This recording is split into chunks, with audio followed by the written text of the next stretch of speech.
हाँ शुक्ला जी, कल हम लोगों ने राष्ट्रपति पढ़ा,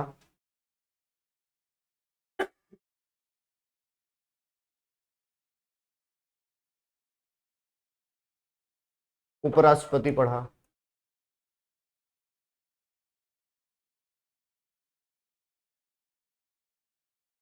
मंत्रिपरिषद पढ़ा, प्रधानमंत्री की नियुक्ति पढ़ा,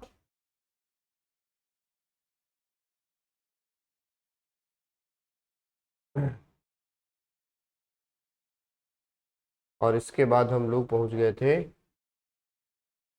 79 संसद, और संसद में राज्यसभा पढ़ा गया और लोकसभा पढ़ा गया। एक चीज बहुत इंपॉर्टेंट इसमें छूट गई, याद नहीं रहा, चलो आज कर लेते हैं।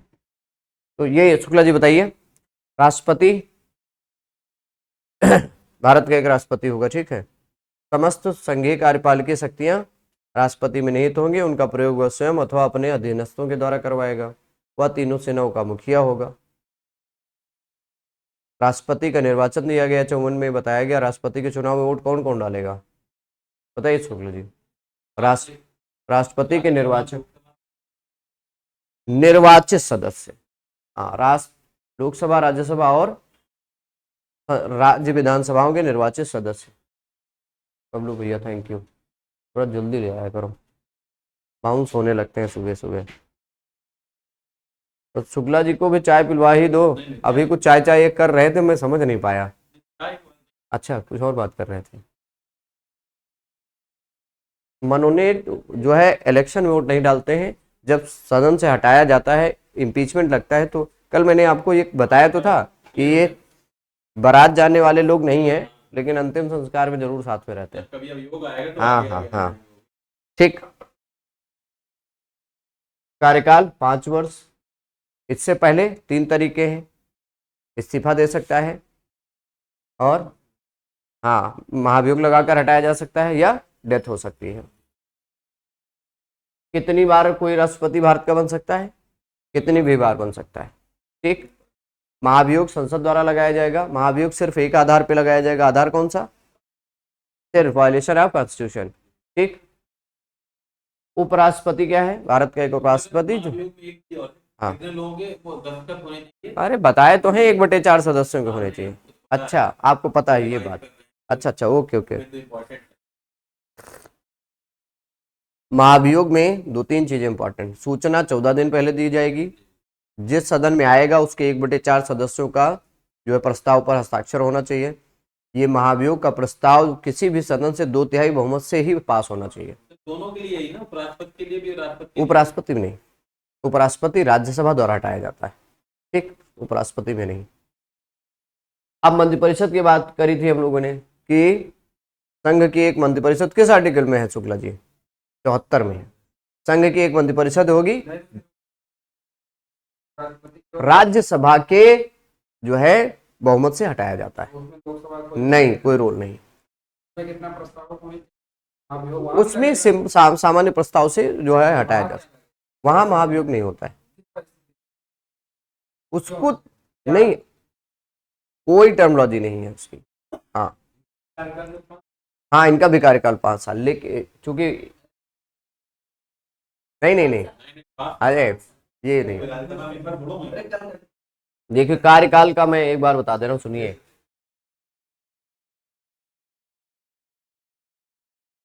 राष्ट्रपति, उपराष्ट्रपति,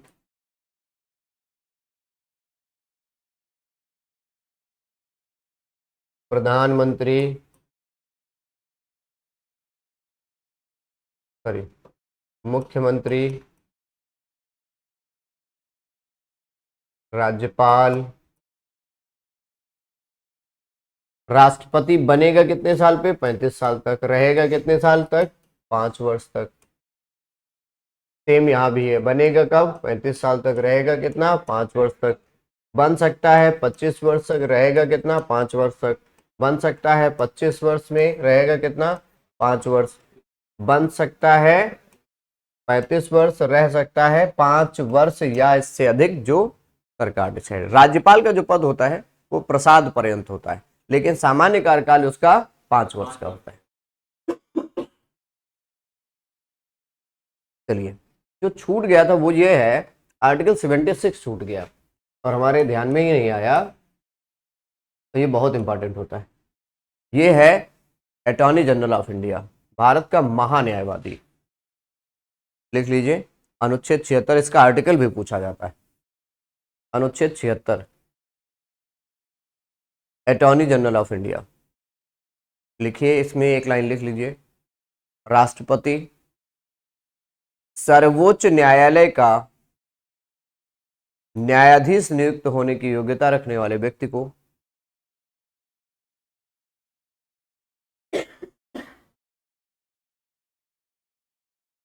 राष्ट्रपति सर्वोच्च न्यायालय का न्यायाधीश नियुक्त होने की योग्यता रखने वाले व्यक्ति को सर्वोच्च न्यायालय का न्यायाधीश नियुक्त होने वाले व्यक्ति सर्वोच्च न्यायालय के न्यायाधीश नियुक्त होने की योग्यता रखने वाले व्यक्ति को भारत का महान्यायवादी नियुक्त करेगा। भारत का महान्यायवादी नियुक्त करेगा।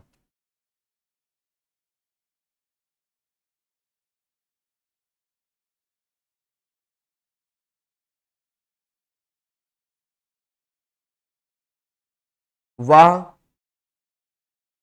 वह राष्ट्रपति के प्रसाद पर्यंत पद धारण करेगा।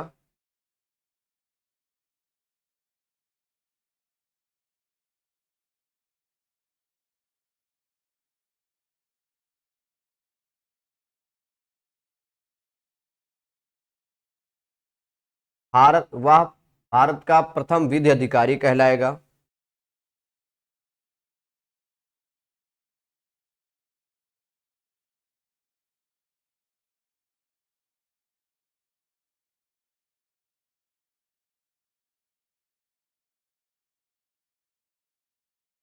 तथा सरकार को विधि संबंधी परामर्श देगा।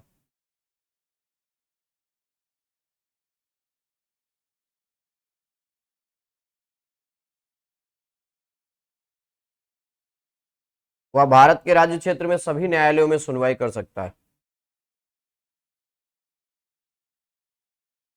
मतलब वो, हाँ वही, खुद वकील होता है बेसिकली। भारत सरकार का सबसे बड़ा सरकारी वकील है, इस तरीके से मान लीजिए। वो तो कोई भी वकील कहीं भी कर सकता है। हाँ, ये तो सर उसमें भी तो बात करता है इसमें, हाँ बता रहे हैं आगे परे। देखिए, वो संसद की कार्रवाई में हिस्सा ले सकता है, किंतु उसे वोट देने का अधिकार नहीं।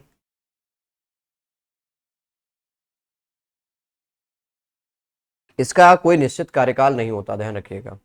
सरकार की इच्छा पर है।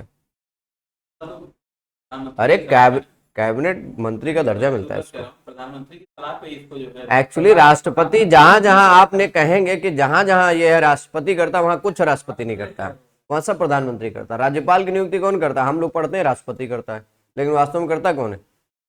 बस।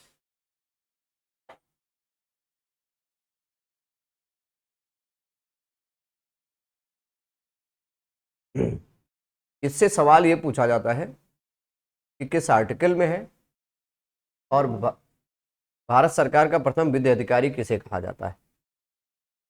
ठीक, और दूसरा, हाँ, और नहीं, कैग तो वो है ऑडिटर ऑफिसर, ये है सरकार का विधिक सलाहकार, वो ऑडिट करता है। तो पूछता क्या है, सवाल क्या पूछेगा, भारत का पहला अटॉर्नी जनरल कौन था और भारत में वर्तमान में अटॉर्नी जनरल कौन है? शुक्ला जी।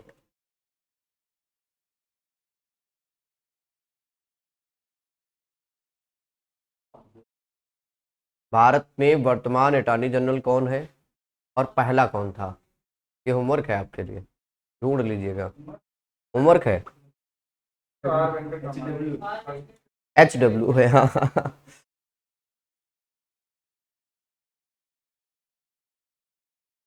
प्रमाणी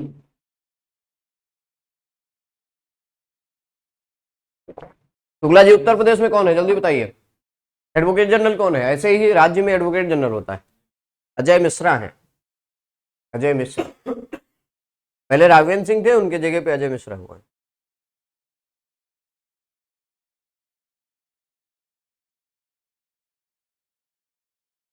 हाँ,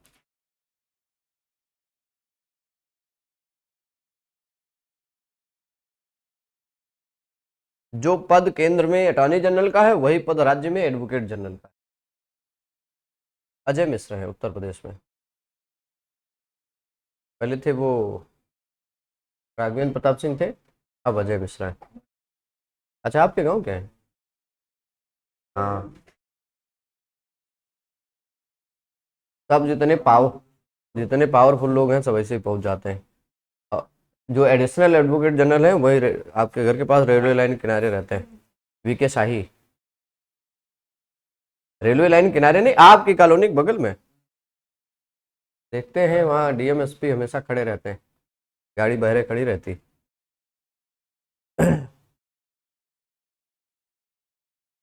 इस वक्त पहुंचे पाते हैं, एक्सेस देगा वो डीएम। अरे, बिल्कुल आपको नहीं लगता? आप अपने घर से विंध्याचल मंदिर पे आइए, शाम को आए दिन आपको डीएम की गाड़ी वहाँ खड़ी मिलेगी, एसएसपी गाड़ी खड़ी मिलेगी, सब वहाँ खड़े रहते हैं। गांधी जंगल है, रास्ता पड़ता है बेसिकली सरकार को रिप्रेजेंट करता है। तो जो उनसे होते हैं उनसे बात करने में मौका मिलता है।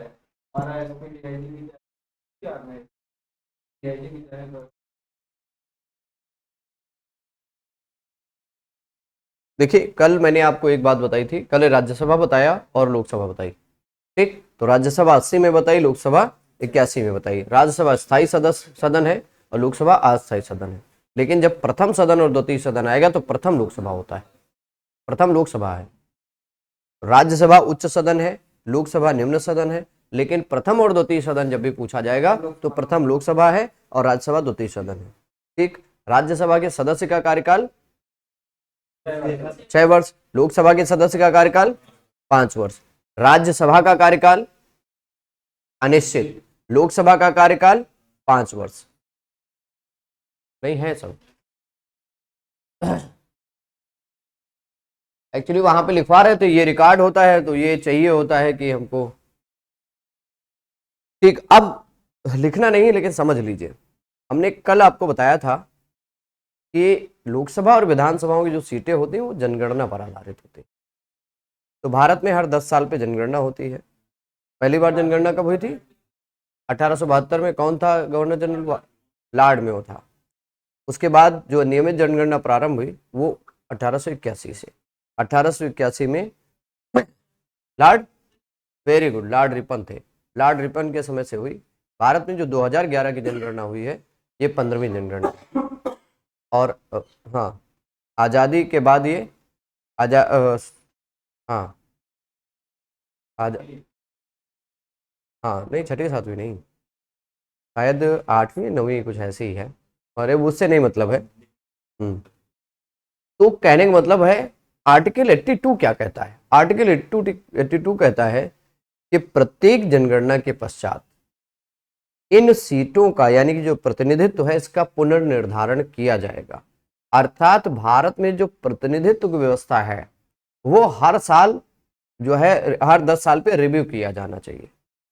तो रिव्यू करने का मैंने बताया था कि वर्तमान जो सीटें हैं लोकसभा लोकसभा और विधानसभाओं की सीटें, वो किस जनगणना पर आधारित है?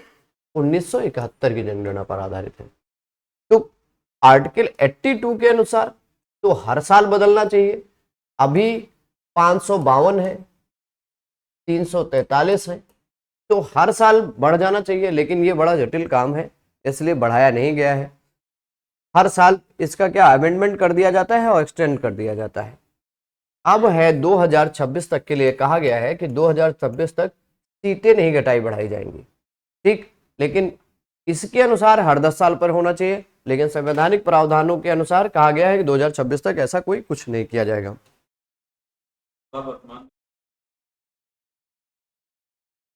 ये 17वीं लोकसभा शायद। 17वीं। हाँ, कितने कितने ये कर लोकसभा सदस्य? 343 ही आए थे, नहीं 500? 300, अरे सॉरी 543 ही आए थे। इसमें सबसे ज्यादा जो सवाल बनता है वो है महिला सदस्य कितनी आई, ये अभी हम लोग करंट में कर लेंगे। हाँ, तो ये है 82, 83 क्यों 537 क्यों है? नहीं, चुनाव 543 पे ही हुआ था। हाँ, चलिए खैर, अब 83 में कहा गया संसद के सदनों की अवधि, शुक्ला जी, संसद के सदनों की अवधि, तो सदनों की अवधि का मतलब राज्यसभा की अवधि और लोकसभा की अवधि। अभी हम लोग डिस्कस कर चुके हैं, राज्यसभा की कोई अवधि नहीं होती है, हर 2 साल पर 1/3 सदस्य रिटायर होते हैं और नए सदस्य आ जाते हैं, ठीक। और लोकसभा में क्या है, लोकसभा जो है 5 साल के लिए होती है, इससे पहले भी लोकसभा भंग हो सकती है यदि लोकसभा में बहुमत नहीं प्राप्त होता है, या मध्यावधि चुनाव भी भंग होने के बाद मध्यावधि चुनाव भी हो जाते हैं, ठीक। संसद के लिए योग्यता क्या है, संसद के सदस्य बनने की योग्यता क्या है? अगर राज्यसभा में कोई सदस्य बनना चाहता है तो उसके लिए योग्यता है कि वो भारत का नागरिक हो, ठीक, 30 वर्ष की आयु पूरी कर चुका हो। राज्यसभा चुनाव लड़ने के लिए 30 साल और लोकसभा चुनाव को लड़ने के लिए 25 साल, विधानसभा चुनाव लड़ने के लिए 25 साल, विधान परिषद चुनाव लड़ने के लिए 30 साल, ठीक। तो 30 साल का कोई व्यक्ति है वो चुनाव राज्यसभा का लड़ सकता है, 25 साल का कोई व्यक्ति है जो लोकसभा का चुनाव लड़ सकता है, भारत का नागरिक हो और पागल दिवालिया ना हो और उस वो क्या कहता है लाभ के पद पर ना हो। यदि वो लाभ के पद पर होता है तो बाद में लाभ का पद हटा दिया जाएगा या तो उसको रिजाइन करना पड़ेगा, तो लाभ का पद भी डिफाइन कर दिया जाता है। हाँ, 21 साल। पंचायत चुनाव देखिए, पंचायत चुनाव लड़ने के लिए 21 वर्ष, शादी करने के लिए 21 वर्ष। अब लड़का लड़की दोनों 21 वर्ष हो गए हैं, ध्यान रखिएगा। और जो है, और याद आएगा तो फिर देख क्या क्या है। 85 अनुच्छेद कहता है कि संसद का जब, आर्टिकल में लिखिएगा, संसद का जब सत्रावसान और सत्र की शुरुआत होती है, सत्र की शुरुआत और आवाहन और सत्रावसान जो है राष्ट्रपति करता है, ये सवाल पूछा जाता है, ठीक। तो ये दिमाग में रखिए खाली कि राष्ट्रपति करता है। हाँ बताइए। राष्ट्रपति भाषण दे रहा है, उसको बोलते क्या है? हम क्या कहते हैं? अभिभाषण। अभिभाषण बोलते हैं, अभिभाषण, राष्ट्रपति का विशेष विशेष अभिभाषण। अभिभाषण का मतलब होता है special address by the president, special address by the,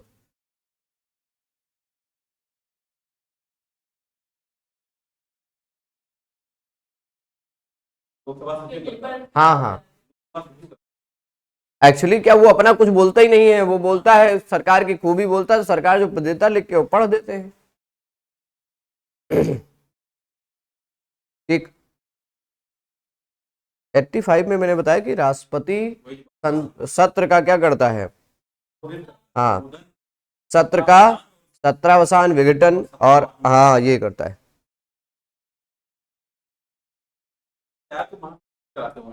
हम्म,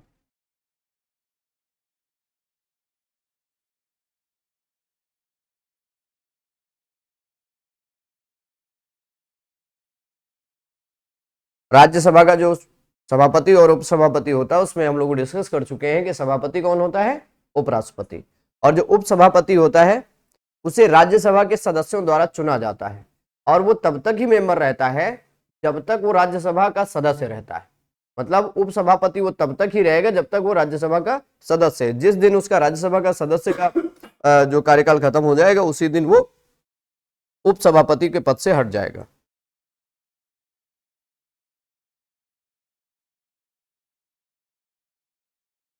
लोकसभा अध्यक्ष और उपाध्यक्ष के बारे में हम लोग बताए थे कि चुनाव होगा तो लोकसभा अध्यक्ष और उपाध्यक्ष, पहले प्रोटेम स्पीकर क्या करता है, सदस्यों को सदस्य पद की शपथ दिलाता है, उसके बाद जब सदस्य बन जाते हैं लोग तो अपने ही मध्य 2 लोगों को अध्यक्ष और उपाध्यक्ष चुन लेते हैं, ठीक। पहले कौन किया गया बीच में? हाँ, तो पहले लोकसभा अध्यक्ष बता दीजिए। जीवी मावलंकर, गणेश वासुदेव मावलंकर। 51 में ही बनेंगे।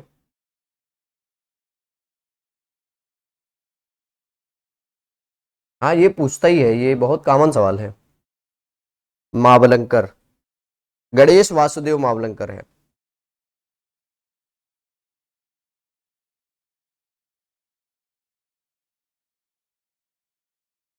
हाँ नहीं, मीरा कुमार के बाद बहुत हुए। हाँ हाँ, मीरा कुमार पहली हमें लगता महिला थी। अब जो है इंपॉर्टेंट है वो है आपके आर्टिकल, समझिए ये बहुत इंपॉर्टेंट है। 108 इंपॉर्टेंट है, 109 इंपॉर्टेंट है, इनको आप आर्टिकल वाइज भी लिख लेंगे। नहीं वो बेकार है, उसमें कुछ नहीं। ये बहुत इंपॉर्टेंट है। 112,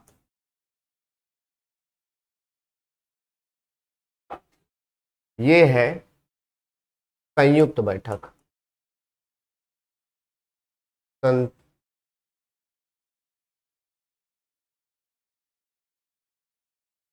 संसद की संयुक्त बैठक, डैश करके लिख लीजिए।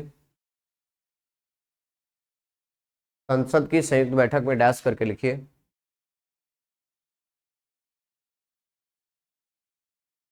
किसी साधारण विधेयक पर,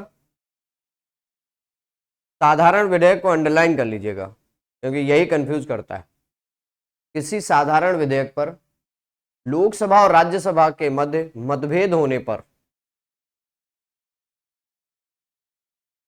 लोकसभा और राज्यसभा में मतभेद होने पर राष्ट्रपति द्वारा संयुक्त बैठक बुलाई जाती है। जहां पे लिखा है राष्ट्रपति द्वारा संयुक्त बैठक बुलाई जाएगी, इसको अंडरलाइन कर लीजिए। बहुत पूछा जाता है कि संयुक्त बैठक बुलाता कौन है। राष्ट्रपति द्वारा संयुक्त बैठक बुलाई जाती है, जबकि संयुक्त बैठक की अध्यक्षता हमेशा लोकसभा अध्यक्ष द्वारा की जाएगी। एक ही हाउस में आके बैठते हैं। हाँ हाँ, इसमें 3 क्वेश्चन बनते हैं। 3 क्या मतलब 4 बनते हैं। संयुक्त बैठक अनुच्छेद कौन सा है, संयुक्त बैठक बुलाता कौन है, संयुक्त बैठक की अध्यक्षता कौन करता है, और संयुक्त बैठक किस टाइप के विधेयक पे मतभेद होने पर बुलाई जाती है। तो साधारण विधेयक पर मत, हमेशा ध्यान रखिएगा साधारण विधेयक। और होता क्या है, जनरली लोग क्या सोचते हैं कि साधारण होगा तो फिर डिस्प्यूट होगा ही नहीं, ज्यादा विवाद वाला होगा कुछ तो बुलाएंगे। ठीक बात, सिंपल सिंपल बिल, साधारण विधेयक, कोई भी बिल, विधेयक का मतलब ये हुआ बिल, कि कोई कोई कानून आ रहा है। बनने से पहले की प्रक्रिया है। हाँ हाँ, विधेयक का मतलब वही होता है। ठीक, अब जरा ध्यान दीजिए, ये अनुच्छेद 109 है। ये कहता है धन विधेयक लोकसभा में लाया जाएगा, राज्यसभा में नहीं। हाँ नहीं, धन विधेयक नहीं है, धन विधेयक लोकसभा में लाया जाएगा, राज्यसभा में नहीं। आज चंद्र प्रकाश जी जो बोलना चाह रहे हैं, आप लोग पूछते रहा करिए, आप लोग पूछ नहीं रहे हैं, कुछ बोल ही नहीं रहे हैं। एक दिन हम सोच रहे हैं पूरा 1 घंटा इन लोगों से सवालें पूछते रहे, नंबर लगा के, कह रहे हैं हम लोग जाएं तो पूछो।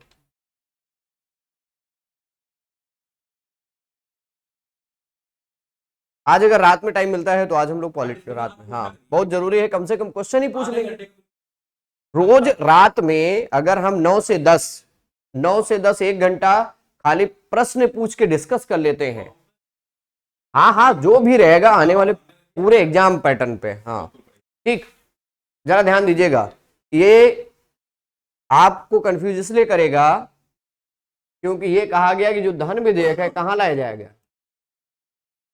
हाँ, सिर्फ और सिर्फ कहाँ लाया जाएगा, लोकसभा में लाया जाएगा। लेकिन एक चीज यहीं पर ब्रैकेट में लिख लीजिए, कोई भी विधेयक धन विधेयक है अथवा नहीं है, इसका डिसीजन हमेशा लोकसभा अध्यक्ष करेगा। कोई भी विधेयक धन विधेयक है अथवा नहीं है, इसका निर्णय सिर्फ लोकसभा अध्यक्ष करेगा।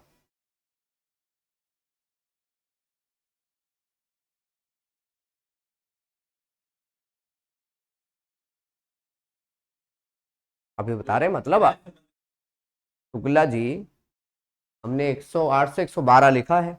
जब आपकी क्वेरी इसके बीच में ना आए तब पूछेगा।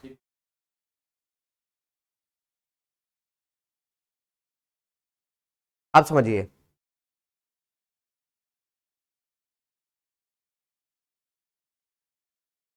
धन विधेयक का मामला क्या है, जैसे धन विधेयक के मामले में राज्यसभा कमजोर होती है। कहा गया धन विधेयक लोकसभा में लाया जाएगा, राज्यसभा में नहीं, यानी कि यहां लाया जाएगा, यहां नहीं लाया जाएगा। इसका मतलब क्या, इनसे पूछा भी नहीं जाएगा, सलाह भी नहीं ली जाएगी। धन विधेयक यहां आएगा, यहीं से पारित होगा। यहां आता है, जब ये पारित कर देते हैं तो इनके पास भेजा जाता है सुझाव और जो सुधार करने हैं उसमें। अगर ये कोई सुझाव देते हैं कि इसमें कोई अमेंडमेंट करना है या इसमें कोई परिवर्तन करना है, तो इनके पास भेज दिया जाता है और इनको 14 दिन का समय दिया जाता है कि 14 दिन टाइम है आपके पास, आप हमें बता सकते हो कि इसमें कोई सुधार करना है, नहीं करना है। तो ये सलाह देंगे इनको कि ये सुधार करना है या नहीं करना है। सलाह मानने और न मानने के लिए लोकसभा बाध्य नहीं है। और दूसरी बात क्या है, अगर ये 14 दिन तक सलाह नहीं देते हैं या कोई सुझाव नहीं देते हैं, तो ये मान लिया जाता है कि राज्यसभा सहमत है और तब ये जाएगा किसके पास, राष्ट्रपति के पास। और राष्ट्रपति के पास जाने का मतलब है राष्ट्रपति इस पर साइन करेगा ही, ये इस पर कोई पुनर्विचार नहीं। ठीक, तो ये हो गया।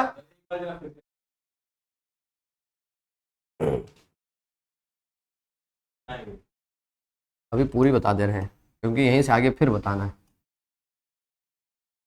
ये है लोकसभा और ये है राज्यसभा। धन विधेयक यहां लाया जाएगा। पहले तो विधेयक आया, पटल पे आया, तो लोकसभा अध्यक्ष डिसाइड करेगा कौन सा विधेयक धन विधेयक है अथवा नहीं है। अगर वो धन विधेयक है तो सिर्फ लोकसभा में लाया जाएगा। लोकसभा धन विधेयक को पारित करने के बाद राज्यसभा के पास भेजती है सुझाव के लिए, या कोई अगर उसमें चेंज करना है तो इसके लिए तो इसको टाइम दिया जाता है 14 दिन का। अगर 14 दिन में ये कोई सुझाव देती है कि ये बदलना है, ये चीज इसमें चेंज करनी है, तो लोकसभा इस बात के लिए बाध्य नहीं है कि इनके सुझाव माने या न माने। ठीक, और अगर ये 14 दिन तक ये नहीं बताते हैं कुछ, तो ये मान लिया जाता है कि ये क्या है, सहमत है, और इसके बाद राष्ट्रपति के पास जाता है और राष्ट्रपति साइन करने के लिए बाध्य है। ठीक, अब आ जाइए 10 है इसके, हाँ वो औपचारिक सहमति। अब है अनुच्छेद 110 धन विधेयक की परिभाषा। जैसा कि आप कह रहे थे धन विधेयक है क्या, अब इसमें एक लाइन लिख लीजिए। नहीं नहीं, उल्टा है, हाँ, धन विधेयक की परिभाषा। देखिए, यदि किसी विधेयक में किसी टैक्स के लगाए जाने, हटाए जाने, जोड़े जाने, घटाए जाने,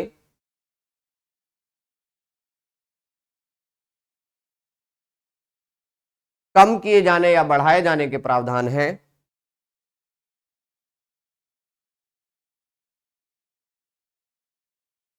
इस सारा संघ सूची संघ पढ़ क्या रहे हो, संघीय कार्यपालिका ही तो पढ़ रहे हो,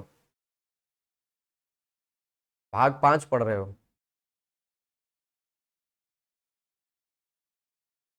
तो ऐसे विधेयक को लोकसभा अध्यक्ष धन विधेयक घोषित करेगा, घोषित, हाँ, घोषित कर सकता है। नहीं, जीएसटी शायद धन विधेयक नहीं है, ध्यान रखिएगा। अभी इसको सर्च कर लीजिए, जीएसटी धन विधेयक नहीं है, इसको सर्च कर लीजिएगा।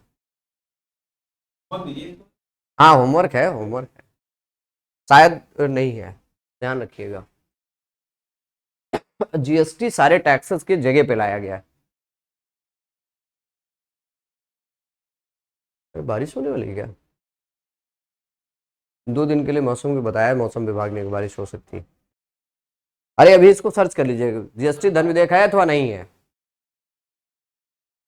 चलिए अब आ जाइए 11 11 बहुत इंपॉर्टेंट, 11 में यहां पे आना पड़ेगा और यहां पर राष्ट्रपति लिखना पड़ेगा।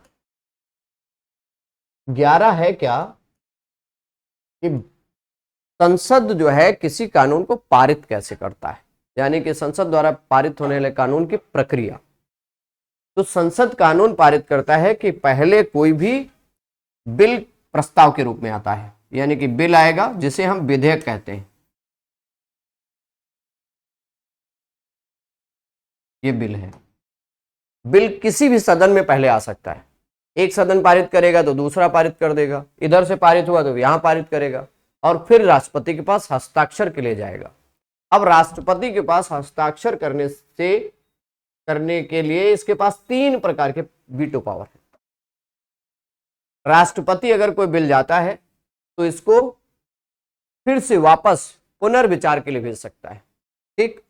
तो पुनर्विचार के लिए भेज दिया, अगर ये पुनर्विचार करके भेजते हैं तो साइन करना अनिवार्य है। इसके अलावा जब कोई बिल पास होके जा रहा है तो राष्ट्रपति उसको अपने जेब में रखे रहता है, उस पर कोई, क्योंकि समय निर्धारित नहीं है कि कब साइन करोगे। 1986 से अभी तक रखा हुआ है डाक बिल, ठीक, यानी जैल सिंह के समय में आया था, इसे पॉकेट वीटो बोलते हैं। और तीसरा जो है, 3 प्रकार के वीटो पावर है, समझ लीजिए कौन कौन सा वीटो है। एक है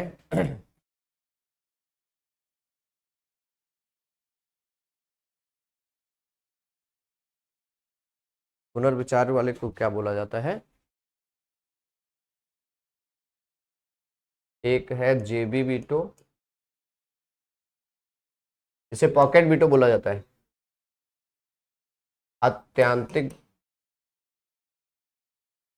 अत्यांतिक वीटो, और पहले वाले का नाम ही नहीं याद आ रहा है, नहीं रिकंडीशन नहीं, वो नाम है बहुत अच्छा, जरा वीटो, तीनों वीटो के नाम सर्च करिए।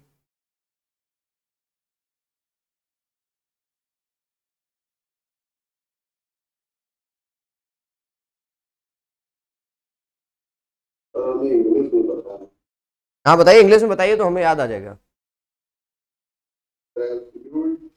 एब्सोल्यूट तो ये है, एब्सोल्यूट ये है, पॉकेट वीटो ये है।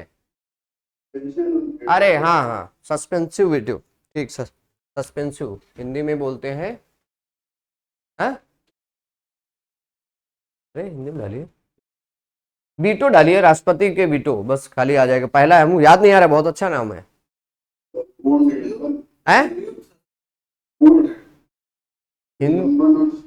निलंबनकारी वीटो, वेरी गुड।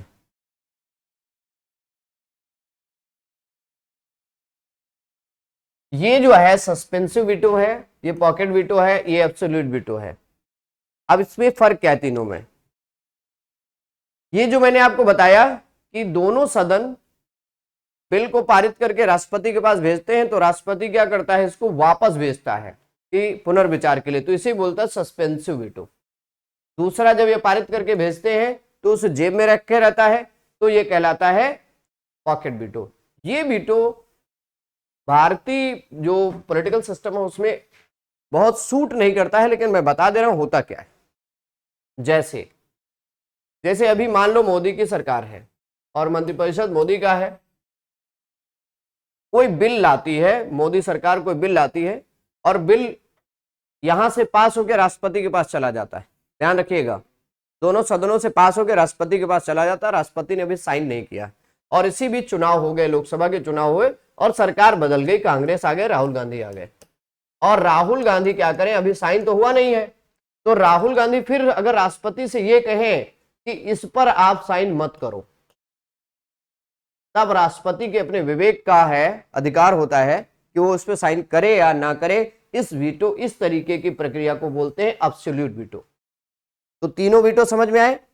पहला है निलंबनकारी, यानी कि सस्पेंसिव, बिल आएगा वापस भेज दिया जाएगा। दूसरा है बिल आएगा हम साइन ही नहीं करेंगे, रखे रहेंगे। तीसरा है सरकार बदलने के बाद यह आग्रह किया जा रहा है आपसे, तो आप अपने विवेक से काम लेंगे, इसे एब्सोल्यूट वीटो कहा जाता है। 111 में कोई डाउट नहीं होना चाहिए क्योंकि खूब पूछा जाता है 111, ये चारों आर्टिकल बहुत ज्यादा पूछे जाते हैं, जो है। हाँ, 112 का मतलब है अच्छा लिखवा दें। 112 का मतलब, अच्छा टाइम हो रहा है, ओके ओके। 112 का है, वास्तव में ये है बजट, लेकिन बजट शब्द का प्रयोग नहीं है। लिख लीजिए, राष्ट्रपति, राष्ट्रपति प्रत्येक 5 वर्ष, राष्ट्रपति प्रत्येक वित्तीय वर्ष के आय और व्यय का विवरण संसद के समक्ष रखवाएगा। राष्ट्रपति प्रत्येक वित्त वर्ष के आय और व्यय का विवरण संसद के समक्ष रखवाएगा, जिसे वार्षिक वित्तीय विवरण या बजट कहा जाएगा। राष्ट्रपति प्रत्येक वित्तीय वर्ष के आय और व्यय का विवरण संसद के समक्ष रखवाएगा, जिसे वार्षिक वित्तीय विवरण अथवा बजट कहा जाएगा।